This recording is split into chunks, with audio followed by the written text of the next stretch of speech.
You've got to do me a favor and stop listening to crypto influencers. I don't know how many times I have to really say this, but there are some massive mistruths, to say the nicest way possible, just straight up lies that are being spread in the crypto community. And I know because some of these things I've had to learn myself, learn the hard way, critically think about it.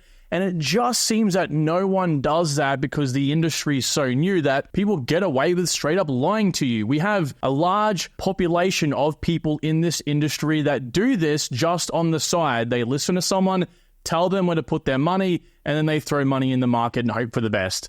That is what it honestly boils down to, and likely you're someone who's in that same position as well. But today, we're going to expose a lot of these lies, a lot of these situations that you'll find yourself going, oh, that's what I thought now or before, and this makes so much more sense now that I've broken it down for you. So again, the purpose in this is to allow you to escape the matrix. Yes, crypto is part of the matrix. This is all designed to make the influencer more money, or there's some sort of hidden agenda to make someone even higher up behind the scenes more money.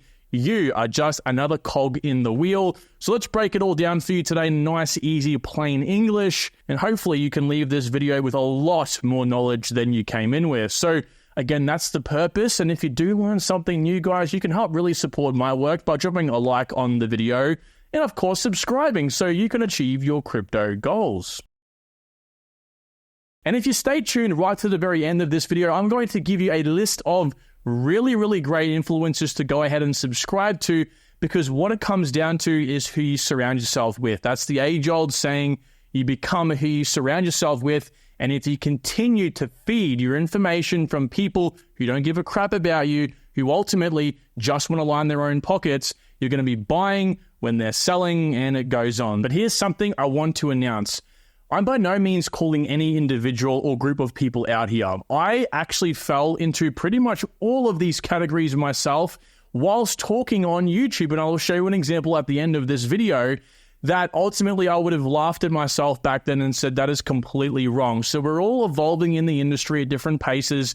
And while I might have a nice, pretty thumbnail up there of 3 people's faces, that's not to say that they are trying to at least teach you something good. Where someone might lack, they might make up for in different aspects. The main premise you can take away from this, if you are going to learn one thing, that is just take everything with a grain of salt. Obviously, I am someone you don't know personally. Take what I say with a grain of salt, absorb it, and then go ahead and make your own decisions. Again, this is crypto.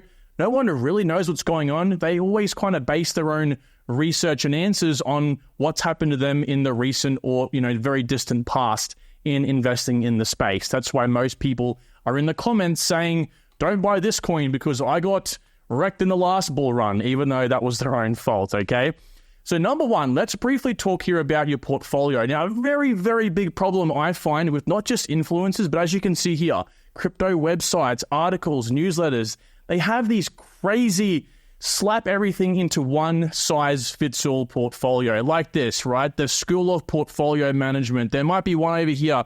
I'm not too sure who this David Hay is, but look how much Bitcoin and Ethereum this person has, right? It's like 75% of their portfolio. Now, you'll find most portfolios have a substantial amount of both of these two coins, either or both. You look up crypto portfolio and you will have everyone saying, buy this, do this. And what really gets to me is when they say you must buy X amount of Bitcoin, you must buy X amount of Ethereum, or you must do this. What I always tell people to do, and again, don't just listen to me, take this information and think about it objectively for a second. Is he right? Are they right? What's happening?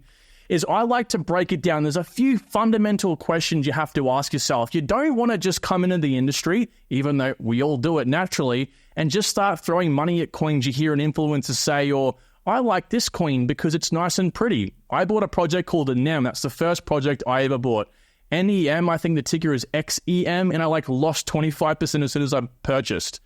And I went to myself, why did I buy that? Oh, it looked cool. Okay, so what's the next evolution? Listening to influencers. So stop both of those things, and come to ask yourself these 3 very important things I call the fundamentals. You must do this. Number 1 is reward. So how much do you want out of the market, okay? And you have to materialize this. Think about, I want 3 Lamborghinis. How much is 3 Lamborghinis? That's about, $2 million. Okay, so I need $2 million.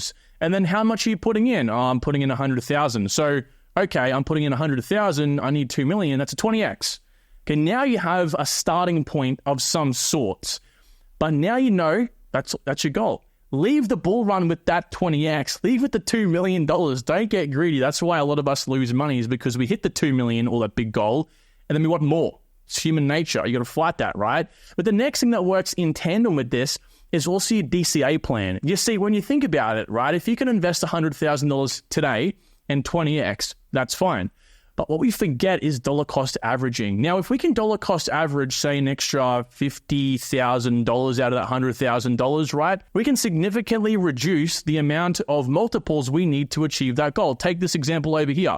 If you're looking to 30x 10 grand into 300,000, well, if you put 50% more in over the course of, let's say, 12 months, right, which is substantial for some people, you only need a 20x now. Okay, so you've taken off 10x on the top. And what this means is you can increase the average buy-in price to a point that's actually going to allow you to dollar cost average for longer, which means it's better. And you can also reduce the average sell price as well. So you can condense these two levels on a big, nice chart, which just means you're being safer all around. Now, the second thing we have to consider here is also your risk tolerance, all right? This is where it really boils down to, and why I say to people, you don't have to buy Bitcoin and Ethereum, right? Basically, this is how much risk you're willing to take on in the market. So what you need to do is ask yourself this question: how much money can I afford to lose in the crypto bull run? I'm not talking about, if I make $1 million and I put 10 grand in, or 100x, for example, I can lose $500,000, for example. No. If you put in 10 grand, how much of that are you willing to walk away with after the bull run? If you don't want to lose any money, you need to keep that 10 grand bare minimum. You make no money, you just take the 10 grand back. Then that's 0% risk. If you can afford to lose half, that allows you, for example, to put 50% of your portfolio in these two categories: high risk, extremely high reward projects, so very low market cap, and mid-market cap projects, right?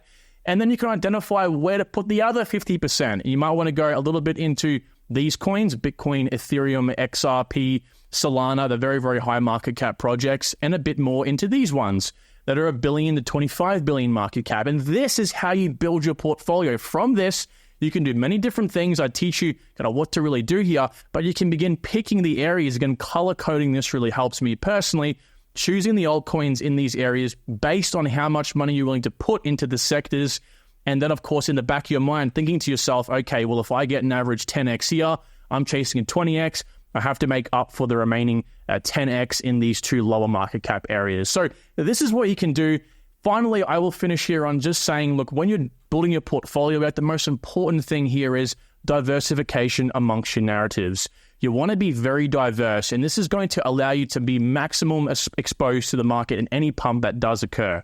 All pumps occur in narratives. This is fundamentally, as we'll see momentarily in the next sort of breakdown, this is where the money comes into the market the most. Like we're seeing with Near Protocol right now, like adding $4 billion to its market cap, 2xing from a $4 token to now like over an $8 token in like a matter of a week. It has solely been exposed to one of its primary narratives, which is AI. But it's also going to pump with modularity. It's also going to pump with Web3 layer 1, layer 2, data availability. Like all these big narratives help them pump and to continue grow and grow and grow.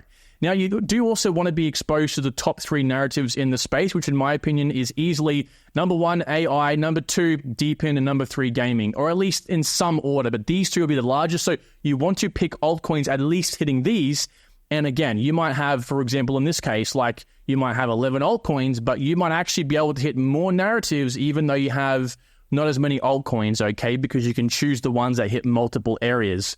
So don't listen to the cookie cutter approach. Make sure you don't go too crazy with buying 1,000 altcoins. My portfolio, I have 10 altcoins right now, 11 if you count a smaller recent purchase, and I'm not going to have any more than 15 max. And I would always say no lower than 3 to be at minimum diverse. Now, this next one, let me tell you, this one's going to leave your jaw on the floor. This took me a long time to get my head around, and I'm still somewhat trying to fully gravitate to like reprogramming myself to when I'm speaking about these sort of coins and projects to not lead you astray and instantly fall back into my very recent even patterns and what everyone in the space believes. So for example, we're talking about inflation here and token unlocks. This is important because it's a big, big big problem in the space. When we see projects with their vesting schedules, for example, oh my God, Optimism is going to unlock over 100% of its tokens way back, mid last year. Well, what happened? Everyone's like, the token price is going to absolutely fall through the floor, and it's going to go to zero, or it's going to at least half. These tokens are just literally just double the amount entered in circulation. Well, what happened? Well, this in the green line here is on that day. We're on a 4-hour candles. Okay, so this is a whole day right here.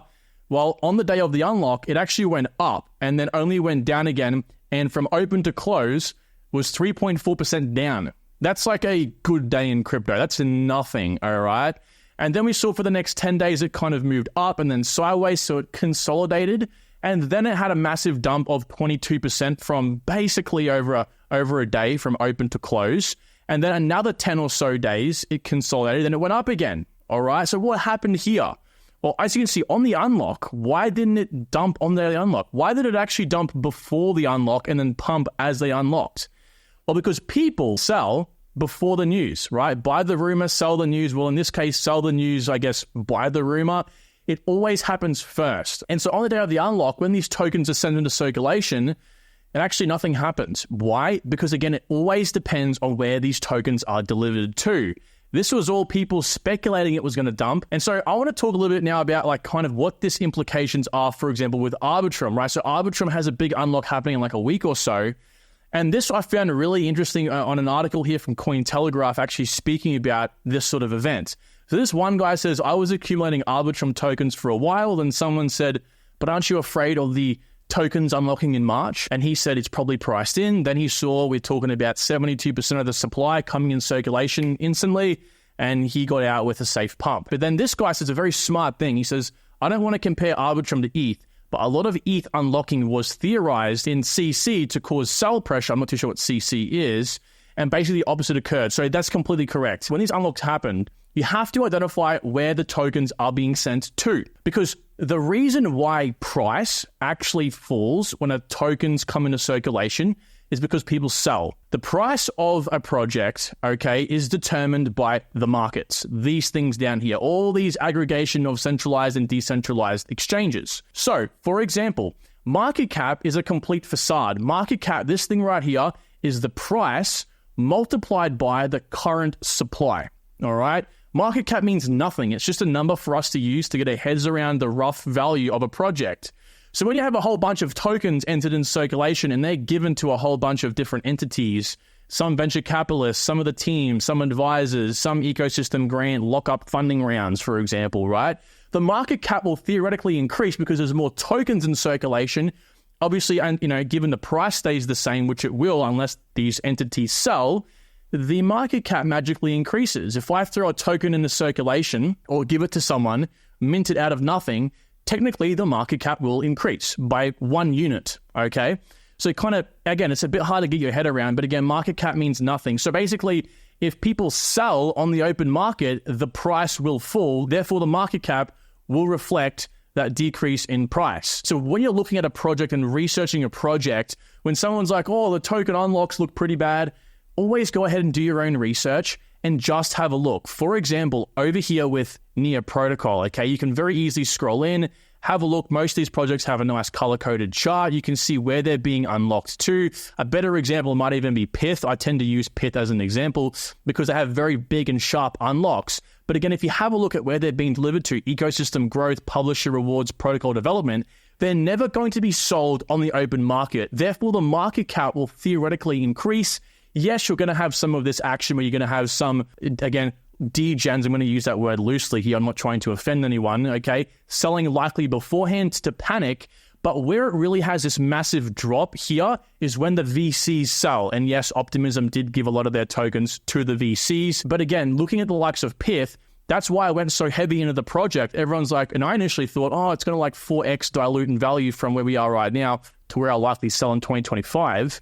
That's my tokens are going to go diluted 2 times over or 4 times over rather. But actually it doesn't happen at all. All right. They're going to publisher rewards. The only people we have to be concerned with is the private sales. And you can see how much of a small slither they are acquiring. That is when they dump on the open market to cause something like this. And they might do that intentionally to buy the token cheaper, like this played out with anyway. The next one here is superficial research. And all I'm going to touch on here is just the influencers that will start a video up and they will, take you through a project's coin market cap. For example, I might, if I'm doing a review on Mina, right?